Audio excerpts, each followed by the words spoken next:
আমি সুমন্ত গায়েন, তোমরা দেখছো ডাব্লিউবি হোম টিউটর চ্যানেল। তোমরা যারা নতুন ক্লাস 10 রয়েছো, অর্থাৎ আগামী বছর মাধ্যমিক দেবে, তাদের যাতে অঙ্ক সাবজেক্টে কোনো রকম সমস্যা না হয়, এই জন্য প্রতিদিন রাত 8টা থেকে এই চ্যানেলেই তোমরা একটা করে ম্যাথ ক্লাস পাবে। তো অবশ্যই চ্যানেলটিকে সাবস্ক্রাইব করে রেখো এবং পাশে থাকা বেল আইকনটিতে অল নোটিফিকেশান প্রেস করে রেখো, যাতে পরবর্তীতে কোনো ভিডিও ছাড়ার সঙ্গে সঙ্গে সেই ভিডিওর নোটিফিকেশান তুমি সবার আগেই পেয়ে যেতে পারো। তো আমরা চক্রবৃদ্ধি সুদ ও সমাহার বৃদ্ধি এই লেসনের ফার্স্ট পার্ট অর্থাৎ 6.1 শুরু করেছিলাম। তো যারা এখনও আগের পার্ট দেখোনি, ডেসক্রিপশন বক্সে আমি সম্পূর্ণ প্লেলিস্ট দিয়ে রাখবো, সেখান থেকে অবশ্যই তোমরা আগের পার্টগুলোকে দেখে নিতে পারবে। তো চলো আজকের ভিডিও শুরু করা যাক। এখন 16 অঙ্ক কি বলছে দেখো, কোনো নির্দিষ্ট পরিমাণ মূলধনের 1 বছরের সরল সুদ 50 টাকা এবং 2 বছরের চক্রবৃদ্ধি সুদ 102 টাকা হলে মূলধনের পরিমাণ ও বার্ষিক সুদের হার হিসাব করে লিখি। তাহলে অঙ্কটিতে দেওয়া আছে 1 বছরের সরল সুদ কত, 50 টাকা, আর 2 বছরের চক্রবৃদ্ধি সুদ কত দেওয়া আছে, 102 টাকা। আমাকে নির্ণয় করতে হবে মূলধনের পরিমাণ অর্থাৎ আসলের মান, আর বার্ষিক সুদের হার অর্থাৎ আর এর মান নির্ণয় করতে হবে। তো দেখো, এখানে যেহেতু দেওয়া আছে 1 বছরের সরল সুদ 50 টাকা, তাহলে আমরা অনায়াসেই নির্ণয় করতে পারি 2 বছরের সরল সুদ কত হবে, 100 টাকা। কেন বের করছি? কারণ এখানে আমার 2 বছরের চক্রবৃদ্ধি সুদের মান 102 টাকা দেওয়া আছে। তাহলে প্রথমেই আমরা লিখছি, যেহেতু 1 বছরের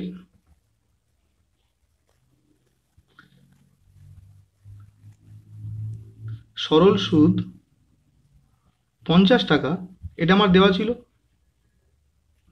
তাহলে 2 বছরের সরল সুদ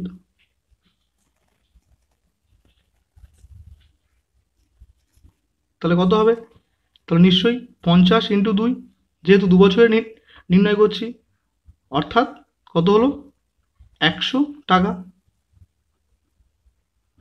অঙ্কে দেওয়া আছে 2 বছরের চক্রবৃদ্ধি সুদ কত, 102 টাকা, সেটাকে আমরা লিখে নিচ্ছি। তাই লিখছি আবার 2 বছরের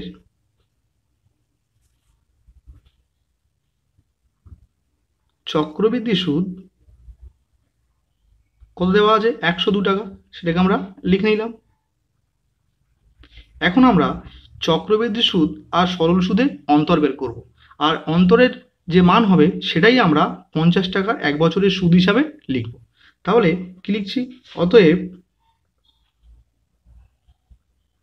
2 বছরের চক্রবৃদ্ধি সুদ ও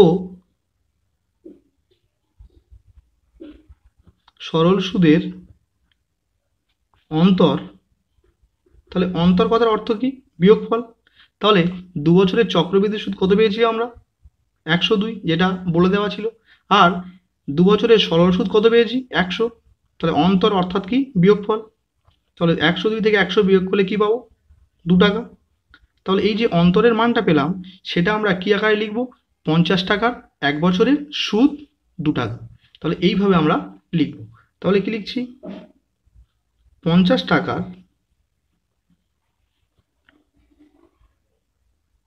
1 বছরের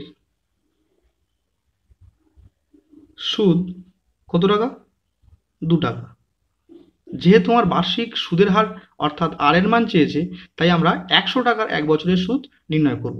তাহলে কি লিখছি, 50 টাকার 1 বছরের সুদ 2 টাকা হলে, তাহলে 1 টাকার 1 বছরের সুদ কত হবে, 2/50, 50টা নেমে যাবে এখানে। আর 100 টাকার মান বের করব, যেহেতু আমরা বার্ষিক সুদের হার নির্ণয় করছি, তাই 100 টাকার 1 বছরের সুদ, তাহলে 2/50 ইন্টু 100 টাকা। তাহলে 50 দিয়ে কাটলে কত হবে, 2, তাহলে 2 দুগুণে 4 টাকা। তাহলে এই যে 4-এর মান বেরোলো, এটাকেই আমরা লিখব বার্ষিক সুদের হার। তাহলে কি লিখব, অতএব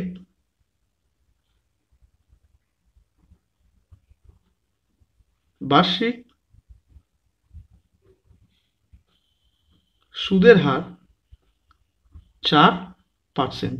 যেহেতু 100 ধরে মান বের করেছি, তাই এই 4টাকে আমরা কি হিসেবে দেবো? বার্ষিক সুদের হার।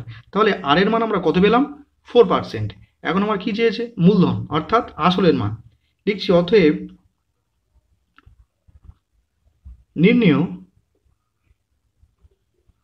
আসল ইকুয়ালস টু, দেখো আসল নির্ণয়ের সূত্র কি? আমরা জানি সুদ আই ইকুয়ালস টু কি লিখতে পারি? PRT divided by 100। তাহলে এখান থেকে আমার যদি পির মান চায়, তাহলে আইটাকে আমরা বলতে পারি আই বাই 1। তাহলে পিআরটি দিয়ে 1কে গুণ করলে কি হবে? পিআরটি 1কে পিআরটি 100 গুণ আই অর্থাৎ 100 আই। তাহলে এখান থেকে আমরা যদি পির মান চাই অর্থাৎ আসলের মান চাই, তাহলে কি লিখতে পারি? 100 আই ডিভাইডেড বাই আরটি। তাহলে এখানে আসল সমান সমান কি লিখতে পারি? 100 আই বাই আর টি, যেখানে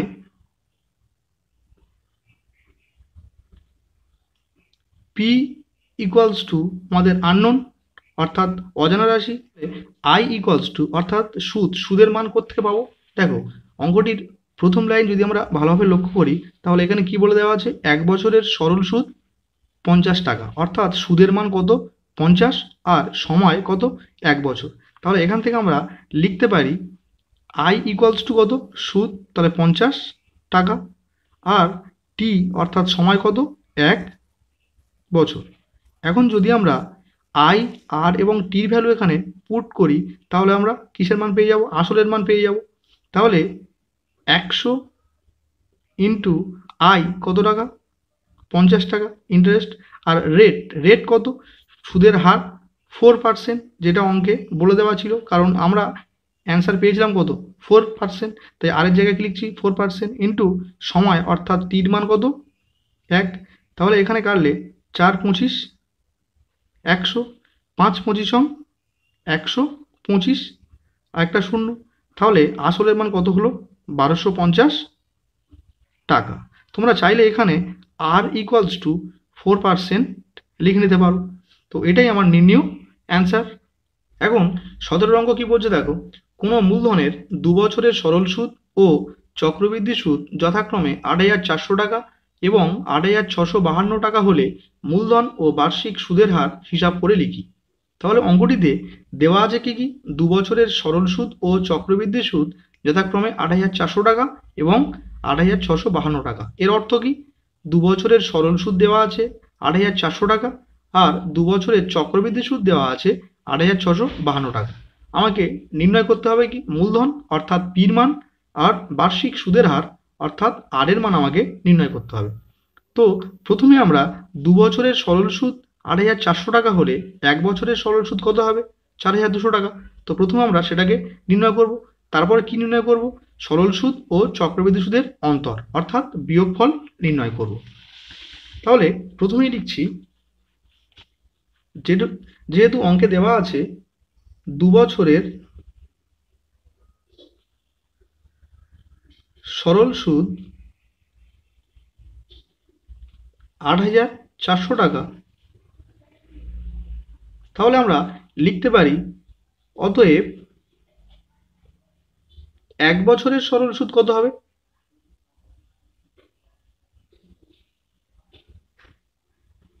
নিশ্চয়ই এর হাফ, অর্থাৎ 8,400 ডিভাইডেড বাই 2, তাহলে কি হবে?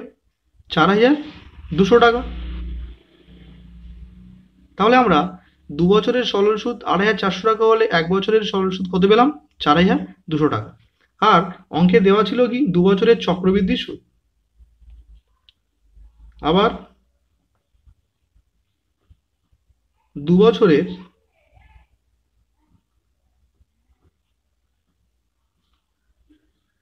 চক্রবৃদ্ধি সুদ কত দেওয়া ছিল অঙ্কে?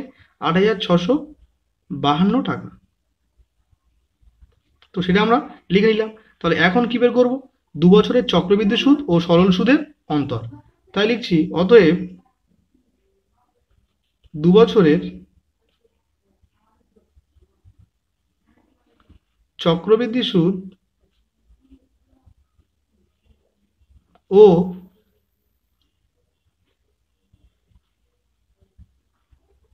সরল সুদের অন্তর। তাহলে অন্তরের অর্থ কি? বিয়োগফল। তাহলে 2 বছরের চক্রবৃদ্ধি সুদ কত ছিল? 8,652 টাকা। তো 8,652 মাইনাস সরল সুদ কত? 8,400 টাকা। তাহলে এখান থেকে 8,400 টাকাকে বিয়োগ করতে হবে, যেহেতু অন্তর বের করছি আমরা। তাহলে কত হবে? 2 5 2 252 টাকা। তাহলে এই যে চক্রবৃদ্ধি সুদ ও সরল সুদের অন্তর বের করলাম, এটাকে আমরা পরের লাইনে কি লিখব? 4,200 টাকার 1 বছরের সুদ 252 টাকা। তাহলে পরের লাইনটা আমাকে কীভাবে লিখতে হবে? 4,200 টাকার 1 বছরের সুদ কত হবে? 252 টাকা। তাহলে এই 252টা আমরা কোত্থেকে পেলাম? চক্রবৃদ্ধি সুদ ও সরল সুদের অন্তর থেকে। তাহলে যেহেতু আমার আর এর মান নির্ণয় করতে হবে, অর্থাৎ বার্ষিক, তাহলে আমরা এখানে 100 টাকার 1 বছরের সুদ নির্ণয় করব। তাই প্রথমে কি লিখছি? 1 টাকার 1 বছরের সুদ কত? 252 ডিভাইডেড বাই কত? 4,200, কারণ এটা নেমে যাবে। আর 100 টাকার 1 বছরের সুদ তাহলে কত হবে? 252 ডিভাইডেড বাই 4,200 ইন্টু 100। তাহলে এখানে আমি দুটো করে শূন্য কাটতে পারি, আর 42 দিয়ে 252কে কাটলে কত হবে? 6। তাহলে 6 টাকা।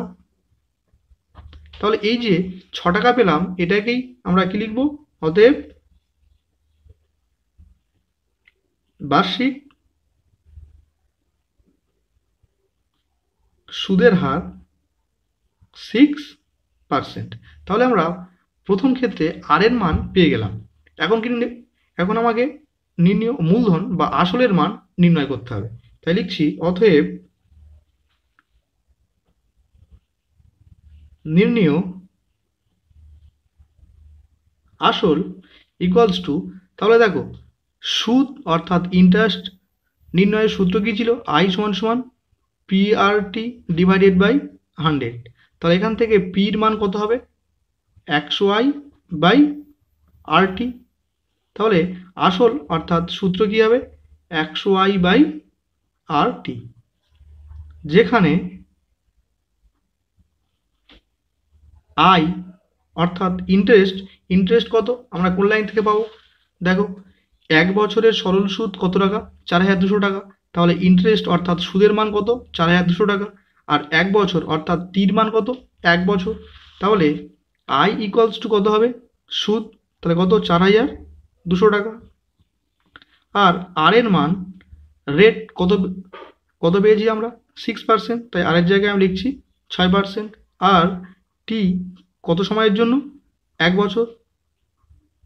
তাই টির জায়গায় আমি 1 বছর লিখলাম। এখন যদি আমি আই আর টির ভ্যালু পুট করি, তাহলে আমরা আসল পেয়ে যাব। তাহলে 100 ইন্টু আই এর মান কত? 4,200। তাই আয়ের জায়গায় আমি 4,200 লিখলাম, ডিভাইডেড বাই আর এর মান কত? 6% ইন্টু টির মান কত? 1। তাই টির জায়গায় আমি 1 লিখলাম। 6 দিয়ে 42 কাটলে কত হবে? 6 7 42 আর দুটো শূন্য, 7 1 7 আর 4টে শূন্য, অর্থাৎ 70,000 টাকা। তাহলে এটাই আমার নির্ণয় অ্যান্সার। এখন 18 অঙ্ক কি বলছে দেখো, 6 মাস অন্তর দেয় বার্ষিক 8% চক্রবৃদ্ধি হার সুদে 6,000 টাকার 1 বছরের চক্রবৃদ্ধি সুদ নির্ণয় করি। তাহলে এখানে বলছে 6 মাস অন্তর দেয়, তাহলে 1 বছরের মধ্যে যদি 6 মাস অন্তর টাকা দেয়, তাহলে বছরের 2টি পর্বে টাকাটি পরিশোধ হবে। তাহলে এখানে বছরের কটি পর্ব লাগছে? বছরের 2টি পর্ব লাগছে। আর এখানে অ্যান্সার চেয়েছে কি? আমাদের চক্রবৃদ্ধি সুদ। এই অঙ্কটিকে আমরা একটি বিশেষ সূত্রের সাহায্যে আমরা সমূল চক্রবৃদ্ধি নির্ণয় করব। সেখান থেকে আমরা যদি আসলকে অর্থাৎ 6,000কে বিয়োগ করি, তাহলেই আমরা চক্রবৃদ্ধি সুদ পেয়ে যাব। তো আমরা এখন দেখে নিই সূত্রটি কি। সূত্রটি ছিল বার্ষিক R% চক্রবৃদ্ধি সুদের হারে চক্রবৃদ্ধি সুদের পর্ব 2 হলে n বছরের সমূল চক্রবৃদ্ধি, অর্থাৎ সুদাসল বের করার সূত্র হলো P into 1 plus R/2 divided by 100 whole to the power 2n। তাহলে এই সূত্রের সাহায্যে আমরা সমূল চক্রবৃদ্ধি নির্ণয় করব। সেখান থেকে আমরা আসল অর্থাৎ 6,000কে যদি বিয়োগ করি, তাহলেই আমরা চক্রবৃদ্ধি সুদ পেয়ে যাব। তাই কি লিখছি? 6 মাস অন্তর দেয় 6 মাস অন্তর দেয়, অর্থাৎ বছরের 2টি পর্ব। তাহলে অতএব 6,000 টাকার বার্ষিক 8% চক্রবৃদ্ধি সুদের হারে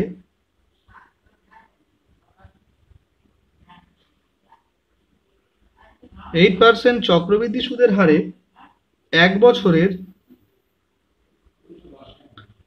সমূল চক্রবৃদ্ধি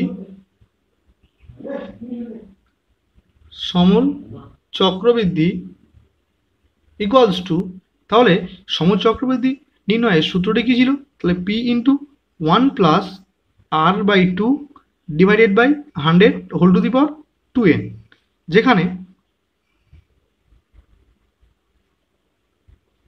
P অর্থাৎ আসলের মান কত ছিল? 6,000 টাকা। তাহলে আমরা 6,000 লিখে দিলাম। আর আর এর মান কত ছিল? 8%। আর n অর্থাৎ সময়ের মান কত? 1 বছর। তাই এখানে n এর জায়গায় আমি 1 বছর লিখলাম। এখন যদি আমি P, R এবং n এর ভ্যালু পুট করি তাহলে কি পাবো দেখো। তাহলে P এর মান কত? 6,000। তাই 6,000 লিখলাম। 1 প্লাস R/2, তাহলে আর এর মান কত লিখেছি আমি? 8%। তাহলে কি লিখছি? 8/2 আর ডিভাইডেড বাই 100 আর whole to the power 2n, অর্থাৎ কি 2 ইন্টু n। তাহলে 2 ইন্টু n এর মান কত? 1 বছর। তাই n এর জায়গায় আমি 1 বছর লিখলাম। এখন 6,000 ইন্টু, দেখো 2 দিয়ে আমরা যদি 8কে কাটি তাহলে 2 4 8, তাহলে উপরে আমার কে থাকছে? 4। তাই লিখছি 1 প্লাস 4/100 আর হোল টু দি পাওয়ার 2 1 কত? 2। তাহলে 6,000 ইন্টু লসাগু কি হচ্ছে আমার? 100। 100 1কে 100 প্লাস 100 100 মিলে গেলে উপরে কে থাকছে? 4 আর পুরোটা হোল স্কোয়ার ছিল, তো আমি হোল স্কোয়ার লিখলাম। এখন 6,000 ইন্টু 100 সঙ্গে 4 যোগ করলে কি পাবো? 104 ডিভাইডেড বাই কত? 100 হোল টু দি পাওয়ার 2। এখন দেখো 6,000 ইন্টু 104 ডিভাইডেড বাই 100 এর হোল স্কোয়ার, অর্থাৎ কি এটাকে আমরা দুবার গুণাকারে লিখতে পারি। তাহলে একবার লিখছি 104/100 ইন্টু 104/100। তো দেখো এখান থেকে আমি 3টে শূন্য কাটতে পারি আর 6,000-এর 3টে শূন্য আমি কেটে দিলাম। তাহলে এখন আমার গুণ করতে হবে কি? 104-এর সঙ্গে 104কে গুণ, তার সঙ্গে 6কে গুণ। তাহলে দেখো 104-এর সঙ্গে 104কে গুণ আমরা খুব সহজেই নির্ণয় করতে পারি। আগের ভিডিওতে সেটা আমরা শিখে এসেছি। তাহলে দেখো 4 4 16 বসিয়ে রাখলাম, আর 10 10কে কত? 100 আর 4 আর 4 যোগ করলে কি হয়? 8। তাহলে টোটাল কত হলো? 108। তাহলে এখানে আমার 104 আর 104কে যোগ করে আমরা কি পেলাম? 10816। তাহলে এর সঙ্গে এখন কি গুণ হবে? 6। তাহলে 6 গুণ করলে কি হবে? দেখো 6 6 36-এর 6 হাই থাকে কত? 3। 6 1কে 6 আর 3-এ 9, 6 8-এ 48, 48-এর 8 হাই থাকে 4, 6 10-এ 60, 60 আর 4-এ 64। তাহলে আমরা কি পেলাম? 64896 ডিভাইডেড বাই কত? 10, কারণ নিচে 10 ছিল। যেহেতু নিচে 10 দিয়ে ভাগ, তাই একটা শূন্য আছে বলে সংখ্যাটির পিছন থেকে এক ঘর আগে আমরা দশমিক বসিয়ে দেবো। তাহলে কি হবে সংখ্যাটি? 64896 টাকা। তাহলে এটা আমরা কি পেলাম? সমূল চক্রবৃদ্ধি। কিন্তু অ্যান্সার চেয়েছে আমার কি? চক্রবৃদ্ধি সুদ। তাহলে সমূল চক্রবৃদ্ধির মধ্যে কি কি লুকিয়ে থাকে? সুদ আর আসল। তাহলে এখান থেকে যদি আমরা আসলকে বিয়োগ করি তাহলে কি পাবো? চক্রবৃদ্ধি সুদ। তাই লিখছি অতএব নির্ণেয়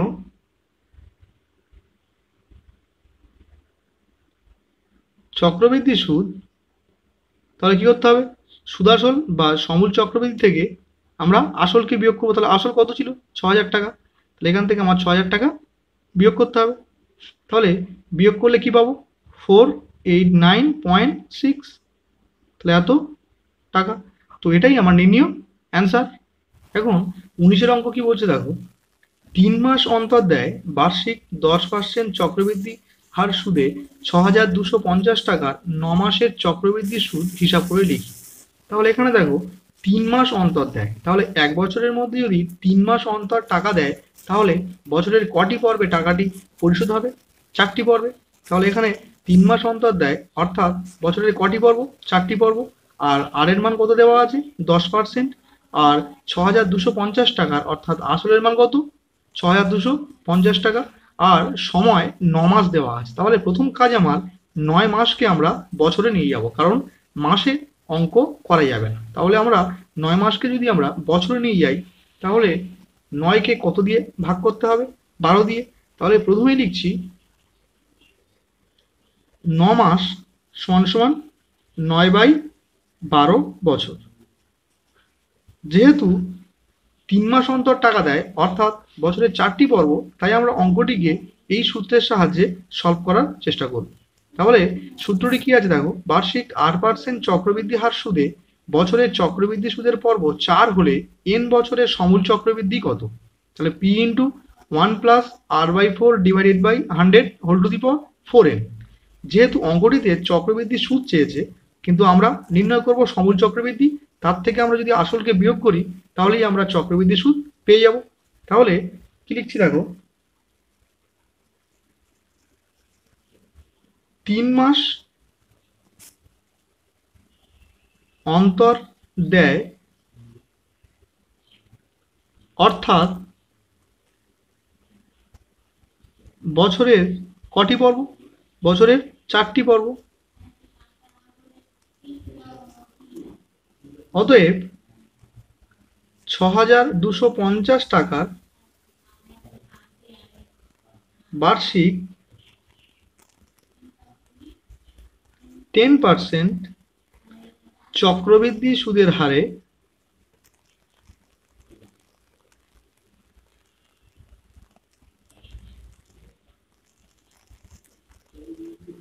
চক্রবৃদ্ধি সুদের হারে 9 মাস, অর্থাৎ কত? 9/12।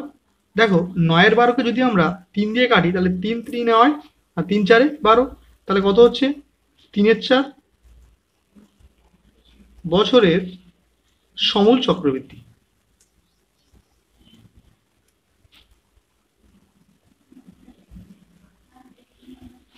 ইকুয়ালস টু, তাহলে সমূল চক্রবৃদ্ধি বের করার সূত্র কি জানি আমরা? p into 1 plus r/4 whole divided by 100 whole to the power 4n, যেখানে p কত, অর্থাৎ আসল কত? 6,250 টাকা। আর আর এর মান কত দেওয়া আছে? Rate of interest 10%। আর n অর্থাৎ সময় কত দেওয়া আছে? 9 মাস। আর 9 মাসকে আমরা বছরে প্রকাশ করেছি, কত পেয়েছি? 3/4 বছর। তাহলে n এর জায়গায় আমি কি লিখছি? 3/4 বছর। এখন যদি আমরা p, r এবং n এর ভ্যালু এখানে পুট করি, তাহলে কি পাচ্ছি দেখো, তাহলে p এর মান কত? 6,250 টাকা। 1 প্লাস r এর ভ্যালু কত? 10%। তাহলে r এর জায়গায় লিখছি আমি 10 ডিভাইডেড বাই কত? 4। আর নিচে কি ছিল? 100 whole to the power 4n, অর্থাৎ কি 4 ইন্টু n এর ভ্যালু কত? 3/4। এখন আমি 4কে কাটতে পারি। দেখো 10/4, এটাকে যদি আমরা 2 দিয়ে কাটি, তাহলে উপরে কি হচ্ছে? 5 2 10, আর নিচে কি হচ্ছে? 2 2 4। তাহলে এটাকে কি লিখতে পারি? 6,250 ইন্টু 1 প্লাস, দেখো উপরে তাহলে কে আছে? 5। আর এই 2টাকে যদি আমরা নিচে নামিয়ে আনি, তাহলে 2 100 200 হোল টু দি পাওয়ার কত থাকছে? তাহলে 3, অর্থাৎ কিউব। এখন 6,250 ইন্টু 1 প্লাস, দেখো এখানে আমি 5 আর 200কে কাটতে পারি। তাহলে 5 দিয়ে কাটলে 5 1 5, আর 5 4 20 আর একটা 0, অর্থাৎ 1 বাই কত হলো? 40 হোল কিউব। এখন 6,250 ইন্টু লসাগু কি হচ্ছে? 40। 40 1 40 প্লাস 1, অর্থাৎ 41। তাহলে 41/40 হোল কিউব। এখন 6,250 ইন্টু 41/40 হোল কিউবকে আমরা কি লিখতে পারি? 41/40 3বার গুণ। তাহলে 41/40কে আমি 3বার গুণ আকারে লিখে নিলাম। এখন একটা শূন্যকে দিয়ে একটা শূন্য কাটলাম। এখন যদি আমি 40 আর 625কে 5 দিয়ে কাটি, তাহলে 5 8 40 আর 5 125 625। আবার যদি 40 আর 125কে কাটি 5 দিয়ে, তাহলে 5 8 40 আর 5 25 125। তাহলে নিচে গুণ করলে কি হচ্ছে, 8 8 64, 64 8 আর 4 গুণ করলে কত হচ্ছে, 256। আর উপরে আমাকে 41 41 41 তার সঙ্গে 25কে গুণ করতে হবে। এই গুণটা তোমরা নিজেরাই করে নিও। গুণের গুণফল হবে 17230025। এখন যদি আমরা 17230025কে 256 দিয়ে ভাগ করি, তাহলে অ্যান্সার হবে 6730.566। এখানে আমি লিখছি প্রায়, যেহেতু ভাগ মিলবে না। দেখো, দশমিকের পর যদি আমরা 2 ঘর নিই, তার পরের ঘরে কি আছে, 6, অর্থাৎ 5-এর চেয়ে বেশি। তাই এই আগের ঘর 1 ঘর বেড়ে যাবে। তাহলে অ্যান্সার কি হবে, 6730.57। তাহলে এটা আমরা কি পেলাম, সমূল চক্রবৃদ্ধি। কিন্তু অঙ্কে আমাকে নির্ণয় করতে বলেছে কি, চক্রবৃদ্ধির সুদ। তাহলে যদি আমরা সমূল চক্রবৃদ্ধি থেকে আসলকে বিয়োগ করে দিই, অর্থাৎ 6250কে বিয়োগ করে দিই, তাহলেই আমরা চক্রবৃদ্ধির সুদ পেয়ে যাব। তাই লিখছি, অতএব নির্ণেয়